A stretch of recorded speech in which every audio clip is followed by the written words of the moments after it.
Hello and welcome to another episode of Making Music with me, Scott. It is an absolutely beautiful day here in Glasgow, Scotland, so naturally I'm spending it stuck inside on my computer. Now, thanks for the feedback on the last Making Music episode, or the first one. Yeah, great. I'm really glad you guys enjoyed this. Sorry about the lack of screen capping. I didn't really see it worthwhile for what it was, but you'll see a lot more this episode. Now, there's a guy on Reddit called Toost Inc. who replied to our post about the video, and he's given me a lot of questions to answer, so I have a feeling that some of these things you guys as well might have been wondering, so might as well go through them first. Oh, I really like the idea, although I'm also kind of worried it might spoil it a little.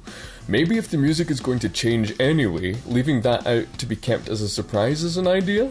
Then again, the music is kind of the big deal, so leaving that out of a making of video is kinda off too, so I don't know. Yeah, we realised that putting the music, like letting you hear the music well before the song's going to be out, will spoil the surprise a little, but at the same time, that is the whole purpose of this video. We're not going to do this for every single song we do, because that would take far too much effort, and we're not ones for effort, but yeah, we're just trying out a new thing, see how it goes. Great to see the ghetto set up as well. It and the paint falling off the wall really give it that authentic made in the garage feel, which suits Sips pretty well, I'd say. Yeah, this house, my goodness, it's actually getting refurbished right now. Basically, my parents moved out of this house when I started uni, cha-ching, and they've moved into a house that they've bought, which is a palace compared to this place. And I've been living in here ever since I started uni, but my dad's hoping to finally sell the house this year. So yeah, everything's kind of in a state of disrepair, although technically it's been like this forever. One thing I'd like to critique on is for future videos, maybe keep the background music on a constant volume, because right now it keeps getting louder and softer on whether you speak or not. I don't know if this was intentional or not, but it felt kinda weird. Apologies. The program I use to make the videos has a feature called ducking for the audio, and what that means is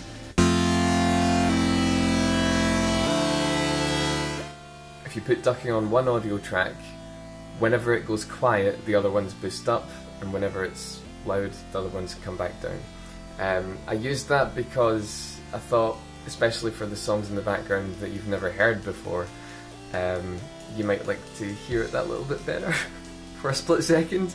But for this episode, we're going to just keep it as a constant volume and see how that goes. So just let us know in the comments which you prefer. It doesn't require any time or effort to click a button that says ducking. As for some other things we all, well, I, might be interested in hearing about. Editing the video. Really don't want to do an episode about editing the video because it's pretty boring. Basically our kind of plan for this series is to just show making the music, and then a wee bit later we'll just upload the video as is. We might do a video about making a video at some point, but basically. And how you choose which lyrics to use. What makes some lyrics usable and others not? Does it need to be funny? Recognisable? It doesn't need to be funny. If you think about it, Extreme Cobblestone Generator Tutorial 5 million, what a title. That wasn't particularly funny, he just gave a cobblestone generator tutorial and we used it. But what we look for is about 1.5 minutes of him talking, roughly, and we can edit out from there, but it's good to always have more of his voice than less, because if you've got less then you start repeating things a lot and it's not good for anyone. What makes some lyrics usable and others not? Basically Sips has a talent of going off topic and talking about something completely different, and that is what we kind of try and look for, because that's where I feel he's his funniest. Does it need to be funny? No, but those bits tend to be funny. If you're fitting the music to fit the talking, does it need to sing of its own, or does it just have to feel right? I don't really know what you're asking here, if it needs to sing of its own. All we do, as you'll see, is take his vocals, sync them up to a beat, then work on the music, and then go back and write the melody. And that'll be the last part of this series. After we've recorded everything, after the entire instrumental's done, then we go and write the melody to do with the rhythm of him talking and all the, you know, make him sing. That's it. What was it that 2014 so far lacked? Do let us know. No problem. Basically everything he's uploaded this year has had background music in the background, and when we go to auto-tune his voice, you're not only changing the pitch of his voice, you're changing the pitch of every single piece of audio that's contained in that little bit. So if there's any music and the pitch gets raised or lowered, the music goes with it. And then when you apply that onto the instrumental we've made, it will sound horrible, trust me. Not only that, he's been doing a lot of videos with hat films, which are great. I never used to really like the hat films guys, but since watching the Trouble in Terrorist Town and other Gary's Mod, the Prop Hunt videos, they are actually quite funny. The problem with those videos is there's 4 people talking, and anytime Sip starts to go off topic and talk about something actually quite funny, they'll cut in over him. But it's a lot easier to use, for instance, Sips and Shin, because they'll stay quiet enough for the other person to say their piece, or just Sips on his own because he doesn't have to worry about, or I don't have to worry about anyone else cutting him off, basically. And might as well mention right now that if you would like to help us out trying to find things to use for Sip Sings material, please be our guest. And these are the things that we're looking for. Number 1, no background music at all. Number 2, preferably about 1.5 minutes of him talking about one specific subject. And number 3, we only want to use videos from about August, September 2012 and onwards, as this was when he got his other microphone. If you want to hear the difference between his current microphone and his old one, all you need to do is listen to Sip Sings Ghostbusters. So I'm gonna crack on with making some music, and I'll see you in a second. See you soon! So the first thing I do when I go to write the music is grab a guitar, way, because I'm a guitarist and that's how I write all my music. Apart from that, I've also got lots and lots and lots of little voice memos saved on my computer of little riffs I've had in my mind, recorded onto my phone, then forgotten about, that I can use for anything later on. So I've had a look through what's there. There's a couple ideas that I kind of like, and here's one that I've just written now, and I'm not fully convinced that this is going to be it, but we'll see in a second. So I'm going to stick the camera over here because I don't have a third arm, and then hopefully maybe I'm still in shot, who knows. But here's how at least the chords would go.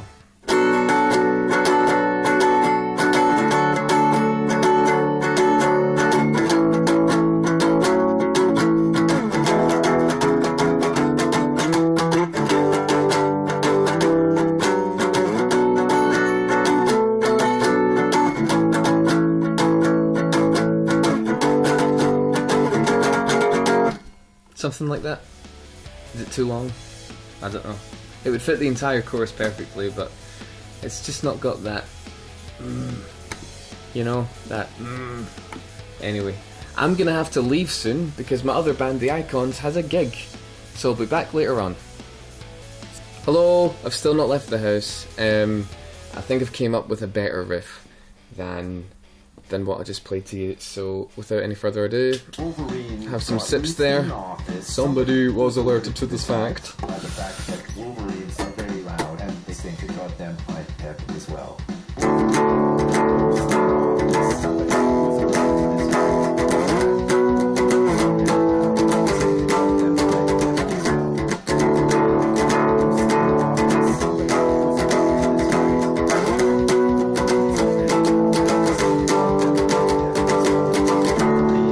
Something like that. Right, I have to leave. Oh no, I don't want to go, but it's going to be a good fun night. Woo! Had a really good gig, and now I'm just waiting on the train home. And now I'm home, so it's time to crack on. Okay, this is Logic. I'm sorry this is going to look stretched, and that's because of the size of the monitor that I use is a big square. So when the video goes up as a widescreen thing, it's going to stretch it. I'm sorry, it's either that or black lines, and that's one thing I hate in YouTube videos.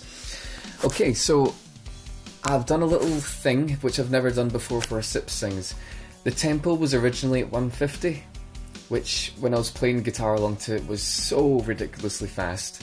So I tried to put it into 130 originally, but that was far too slow. So I've gone for 140. And the way that you slow down an audio track in Logic, double click it, brings up this wee thing here, Factory, time and pitch machine. Then you put in your original tempo, so that would have been 150, and then your destination tempo, which is 140, and process and paste, click that, and then it'll do it for you. It takes a wee while, so I've already done it, and so this is what it sounds like now.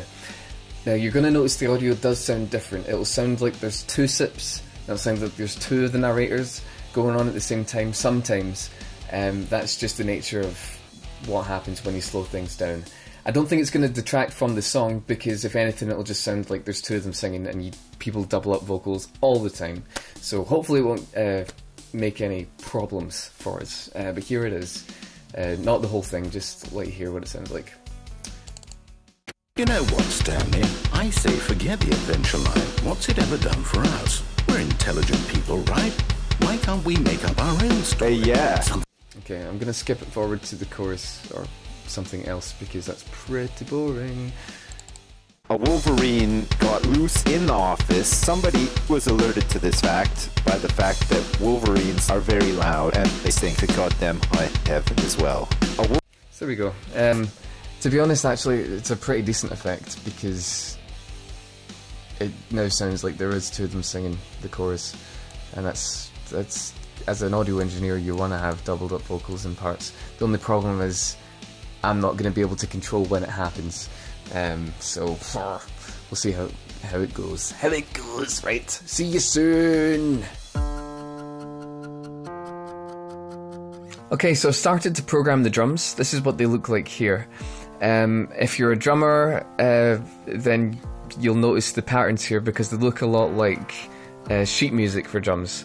This line here is the kick drum, there's the snares, these are toms, and those are some cymbals there that are crashing in and out. Now, I've never written a song in this time signature before, the bum-pa-cha-cha sort of thing, so this is going to be pretty difficult for me, as I've never done it before. So I'm kind of thinking of songs that I like that are in this sort of tempo, time signature thing, and one of the main ones is High Fish by Rammstein, one of my favourite bands, but there's also Holiday by Green Day and Miss Murder by AFI. I'm going to try and not exactly copy bits of those songs, but definitely pay homages to certain parts, just at least with the beat of the drums, because it's difficult for me to actually find something original. And they all tend to have the same sort of motifs that run through them anyway. So here we go. The start sounds a bit like High Fish from Rammstein, but I've made my own sort of beat with the toms. But here's how it sounds so far.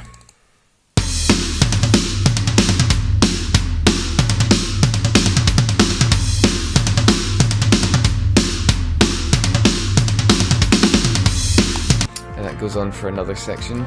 I've started to program the verse. All of my verses tend to have hi-hats in them. If you notice, I've got two different things here for the drums. One is Stephen Slate drums, which is the best drum software you can find. It sounds so realistic, it's unreal. And then there's Addictive drums I've got up here for the hi-hats. I've not used a lot of Stephen Slate's hi-hats, but they're a pain to use for me, because all of the drum is coming out of... All of the drums are coming into like the one thing. That didn't make any sense. Speak properly, come on son, you can do this. The kick, the snare, the toms and all the cymbals get funneled out of Contact 3, which has the Stephen Slate program on it, and into the one channel So in an attempt to kind of split off a little bit so that you can have a bit more control basically over the audio, I've taken the hi-hats out. I like Addictive Drums hi-hats because they've got different strengths of hit for the different notes that you want, and it's great. So I'll play a couple of them just so you realise what I mean. So this is just closed hi-hats here. Oh, come on. Now hopefully they didn't all sound the same to you, because they don't to me, and that's why I like using them, because it makes it sound more realistic. So here's a little bit of the verse so far for the drums.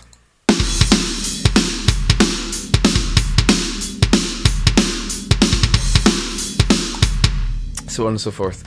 I'm now going to start programming some music into the start, because I don't like doing all the drums by themselves without actually knowing how the song's going to go. So see you soon. I just realised that this is the first time I've really came clean about the fact that all of our drums are programmed. As a sound engineer, that's a bit of an embarrassment, because you're supposed to record all of everything live, etc, etc. But it's a whole lot easier and quicker and sounds fantastic. But some of you might be thinking, hold on, isn't that cheating? Using a program and saying, oh, look at my amazing work. Yeah, it is a bit, but as you can see from the settings that I put on the drums, they will sound completely different by the time, obviously, they get to your ears. Now, I'll play you what I mean. If I take off all the settings that I've got on the drums, minus the ones that I've already done in the actual Steven Slate program, I'll bring that up real quick. Come on, computer, come on, computer, come on, computer. This is what I mean. This thing is awful. Here we are. Load up, load up, load up. Okay, so this is my drum kit. There's my kick, snare, other snare to make a different sound. I'll show you why I use two snares quickly. This is one of the snares soloed, and I use the other one. There we go. And basically one of them provides the high, the sort of treble part of the snare, and the other one provides the body. Layering up snares is fantastic. There's some toms, snare rolls, and some cymbals. But as you can see, there's different settings going on here that I've had to tweak myself. And yeah, this is what the drums sound like without everything else. And I'll play through. I'll keep the drums rolling and just start switching things on so you can hear the sort of effects the drums go through before they actually reach the output, the main output. Here we go.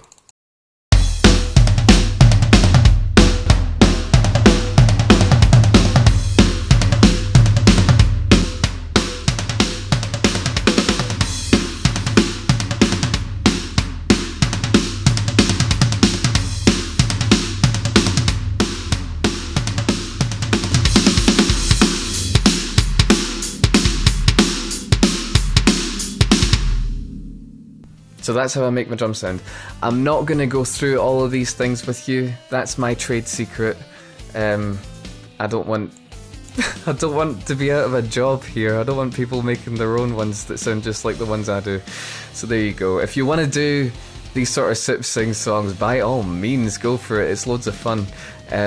But I'm not going to show you exactly how I do everything, because that would be telling.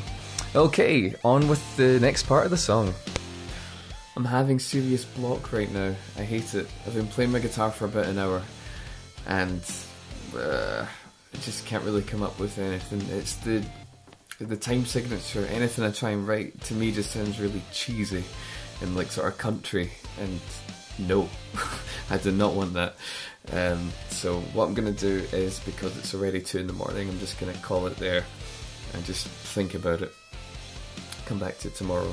I did program a little bit of something, but I don't like it, so I'm not going to let you see it. So, see you tomorrow. See you tomorrow!